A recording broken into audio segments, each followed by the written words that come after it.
Good morning everybody, welcome back to the channel. In today's video I'm going to be sharing with you my personal story on how I ended up getting into the UTV ATV rental business. I'm going to rewind back approximately 15 years. Now I've actually been in this business for about 8 years now. So we're going to go back about 15 years and I'm going to tell you exactly what I used to do, and we're going to move on from there, and I'm going to just kind of share the story how it led up to me getting into this type of business. But a long time ago, about 15 years ago, I used to part out Mitsubishi 3000 GTs and Dodge Stealths. A lot of you have probably heard of those types of cars. Well, the popularity of those back in that time was extremely high, and I could go out and purchase a car that had been wrecked, or if it had a blown transmission or a blown engine, maybe it had some other type of mechanical problem or something. But I would get on eBay and I would search all over the United States. And guys, I've been literally all over the United States picking up these cars that I would bring back. We would get in a truck pulling a trailer, and I would travel to these different areas where I bought the car online. And we'd go pick them up. We'd tow them all the way back to our place. We had a garage at the time, and we would literally disassemble these cars and post the parts on eBay. Back in the day, eBay was the go-to for selling used automobile parts.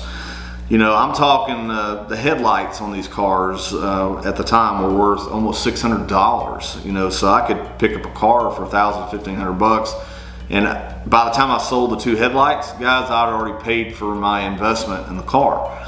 So, I ain't gonna get into the whole specifics on exactly, how much money I made from these cars, but there was times where I'd turn a $10,000 profit or even more on each individual car. So it was kind of crazy.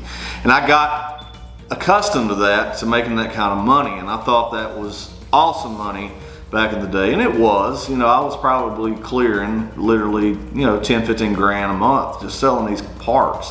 It was a lot of work though. I'd have to package up the parts each and every time, go down to the post office every day. It was mentally and physically exhausting. We're talking probably almost 5,000 of these cars that I parted out over the period of about 3 to 4 years.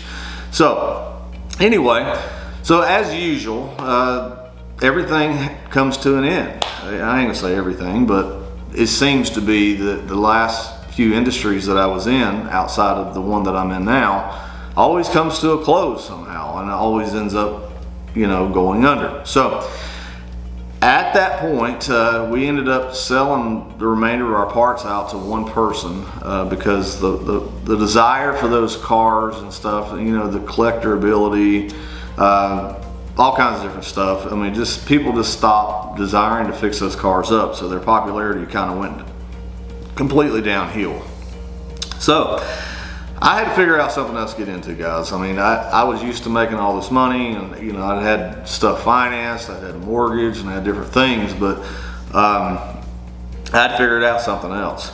And I'd always seen all these people going around, and I always seen these ads on Craigslist, because I would always search on Craigslist for these cars. I would see ads where they are advertising to buy junk cars and stuff like that. So I kind of learned that you could take and pick up a scrap car, you could pick up a junk car and take all the valuable stuff off of it, like the batteries, the catalytic converters, the aluminum wheels, even tires. I had a guy that was buying my tires at the time. So you could take the starters, the alternators off, anything basically recyclable, and you could go and scrap the remaining part of the car, and you would bring, $12 to $13 per 100 pounds for that car. So I just tried it one day, and I was extremely profitable with it, and so I decided to continue on doing it. So at that time, I would list an ad on Craigslist, and I would literally get, no exaggeration, probably 20 calls a day. And at the end of the day, there was a lot of competitors with this, so I had to be very, very cautious on how I ended up doing it. But we ended up picking probably 5, 6 cars up a day. And so I was making, clearing probably $10,000 to $12,000 a month by the time it was all said and done. Well, like I said before, everything that I have done in the past has ended up drying up. So at that point, this was probably a couple, 2 or 3 years later, the metal prices collapsed and everything had went down where it was originally $11, $12 per 100 pounds, dropped down to $4 or $5 per 100 pounds. And all the metal prices as well went down on the platinum, and the battery prices went down and everything. So it almost become to the point to where there was no money in that either. And so man, I was extremely frustrated, and I didn't really want to have to change my career again. But so we ended up, me and my wife was really frustrated one day, and I said, well, look, let's take a short vacation. Let's go to Florida and let's go take a vacation. Just get away from all the hassle and everything for a couple days or for a few days. So we went down there, and I had never ever ridden a jet ski before, and we were trying to look for stuff to do in the area. So I ended up finding an ad for jet ski rentals.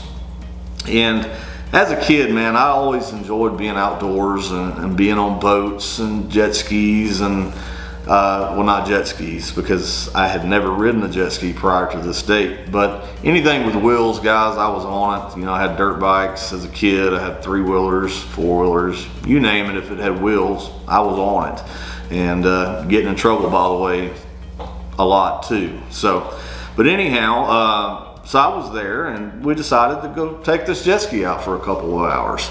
Well, then my wheels started turning. I was like, if they can do this here, why couldn't I do this like in my state? At the time I lived in Tennessee.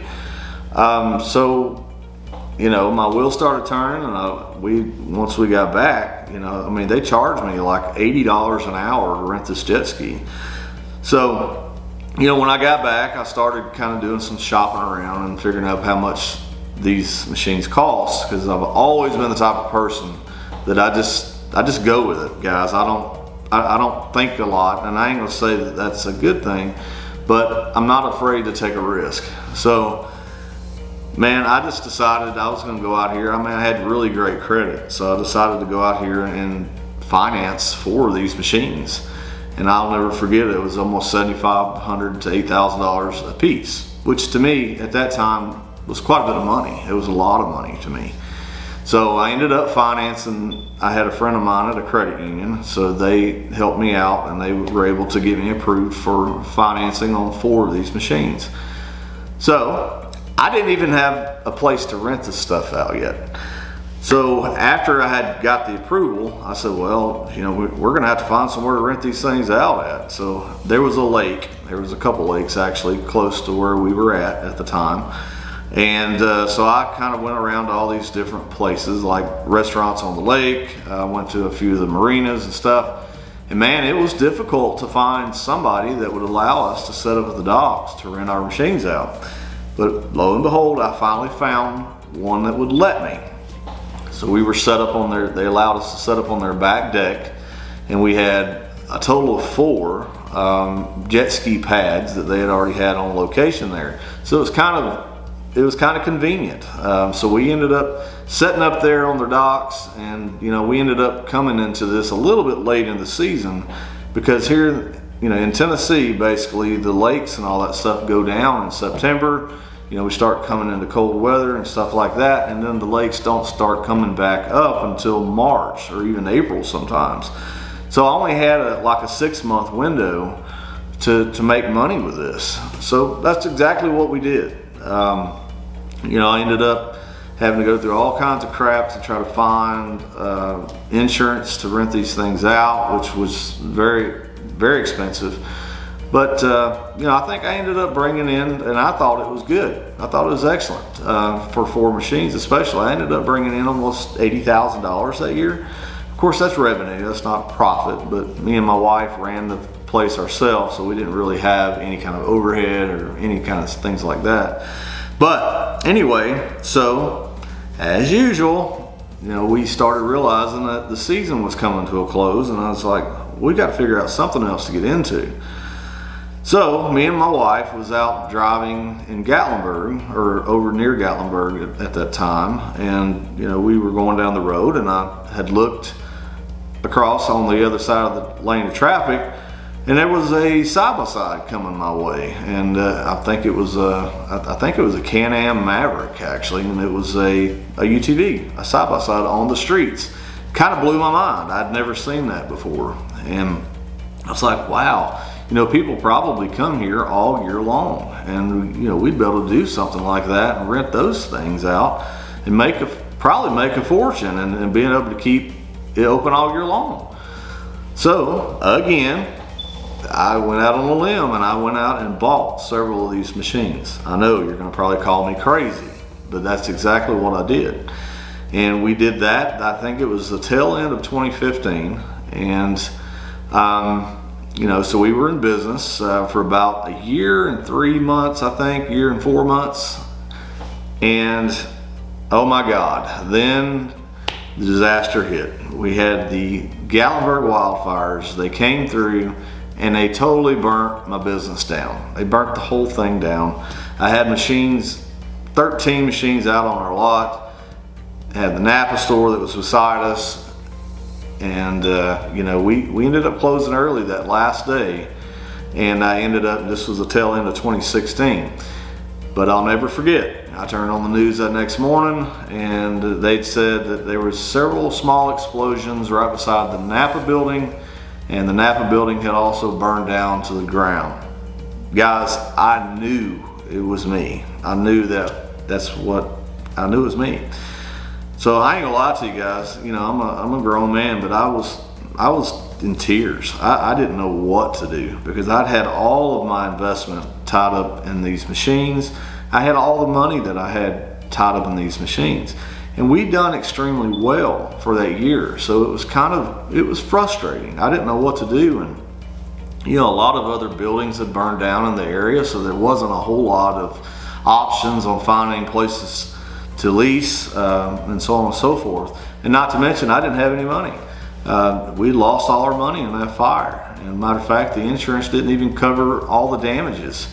And we'd lost all the stuff inside of our shop, all our tools and our computers and everything else. So guys, I had to completely start over. It was very, very frustrating. And I was on the verge of giving up. And I'm so thankful to God, and I want to give him all the credit, guys.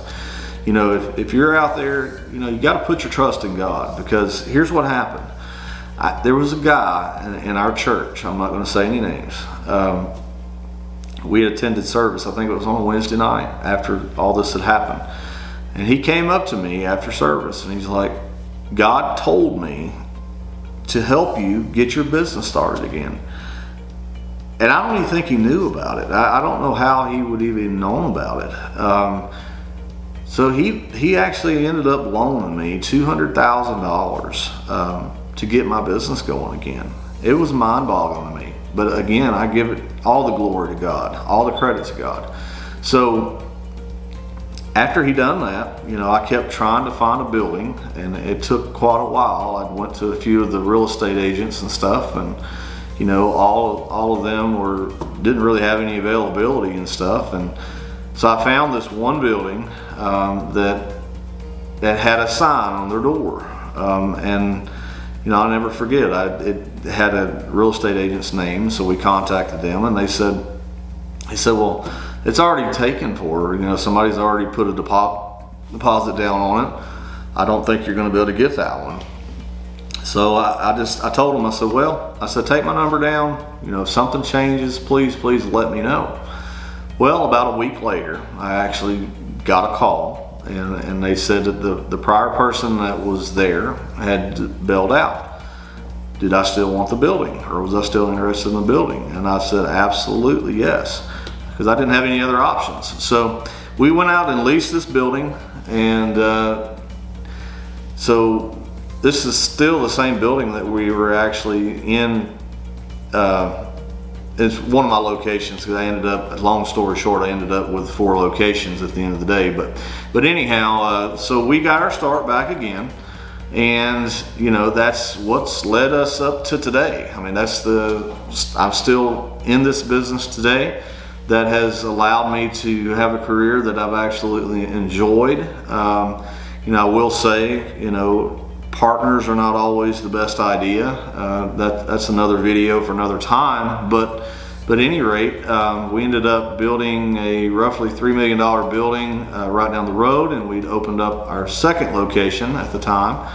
And you know, until last year, we actually ended up having a total of 4 locations, you know, in and around that whole area there, which later on I'll share with you where it's at. It is in Tennessee, and a lot of you guys have probably rented from me before, but it's in Gatlinburg, Tennessee. So anyhow, I do appreciate you taking the time to watch my video. You know, here on the channel, guys, we're going to be talking all about the rental business. I just kind of wanted to give you my story and my backstory on how I ended up in this type of business. Now, guys, as I said before, I'm possibly going to be putting out a course teaching you from A to Z how to get into this type of business. If I'd have had something like that back in the day, man, it would have been a game changer. I'd have been able to probably be a whole lot more successful than I'm even today.